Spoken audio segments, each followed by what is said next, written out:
Welcome back, ladies and gentlemen. We're going to continue on to lesson 3B. And by the way, November is a month to be thankful. And I am thankful that you are watching this video, by the way. Solving equations now using distributive property. We're going to follow the same steps we used to, except now the first step is going to be to distribute. And you might hear us also say clear parentheses. Parentheses are like a lock on the equation. We can't do anything unless we unlock it. So I need to get rid of the parentheses first. After I do that, I combine like terms. So all the things that are similar to each other, same variable and exponent, we combine together. Then I clear the constant. And if you recall, it's a fancy word for add or subtract.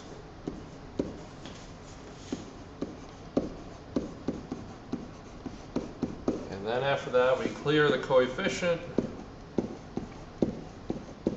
And that's a fancy word for multiply or divide.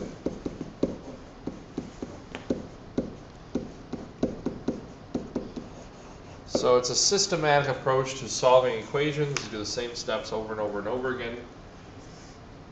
Step number 1, we're going to clear the parentheses or distribute. So I take that number on the outside and I multiply it by both on the inside. 5 times x plus 5 times 8 is 80. And I'm going to simplify 5 times 8, which is 40. And now this is a two-step equation. I want the 5x by itself, so I do the opposite, subtract 40. Those cancel by subtracting a 40. I want x by itself, so I need to get rid of the 5, and I divide by 5 because that's 5 times x, and I get x equals 8. I can check this by plugging in my answer, 8 for x, and see if this is true.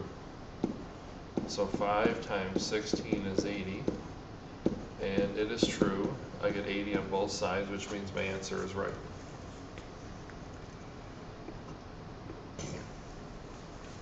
Number 3, I'm going to draw the line down. I'm going to distribute the negative 8 this time. Be careful of that.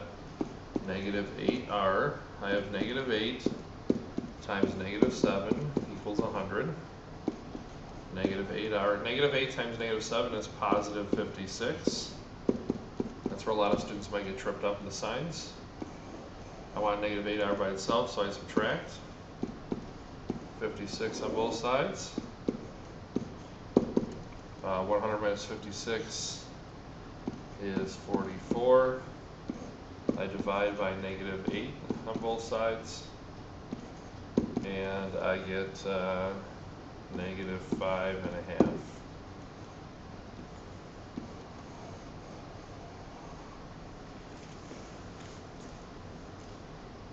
If I wanted to check this, I would plug it in again for r. So negative 5.5 minus 7 equals 100. Negative 8 times negative 12.5 is 100. And when I multiply those two, I get 100. So the answer could be a decimal, it could be a fraction. It's possible to get all of those things. But when I check it, it would show me if it's true or not. Number 5, I'm going to distribute again the 6. 6 times 3x is 18x. 6 times negative 7 is negative 42. That equals negative 6. Add 42 to both sides to get rid of it.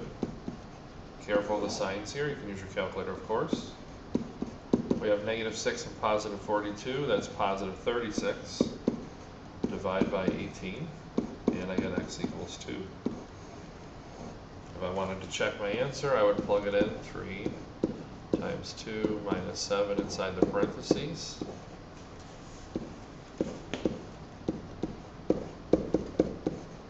6 times negative 1 equals negative 6.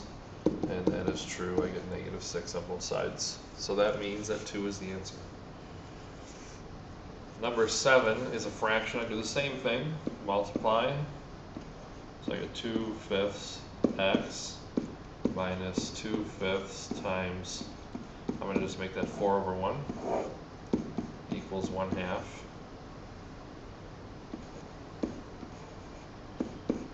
2/5 times 4/1 is 8/5 equals 1/2.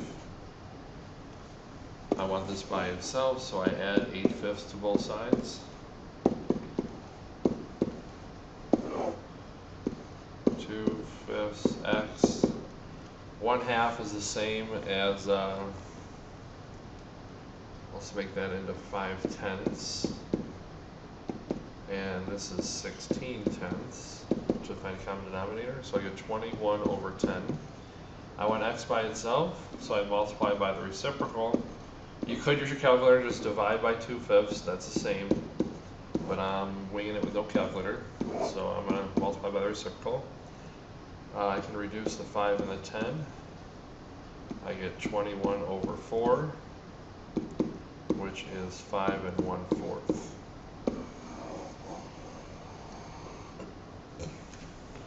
So to check this, which you still can, 2/5 times 5 1/4 minus 4 equals 1/2.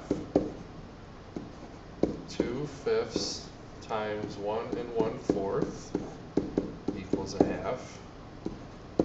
1/4 is 5/4.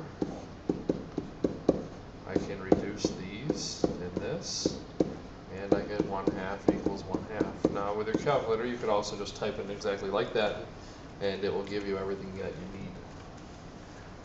Number 8, you get rid of the parentheses first, so take the number out front, make sure you keep the sign with it so it's positive 4. 8t stays, positive 4 times 20.55.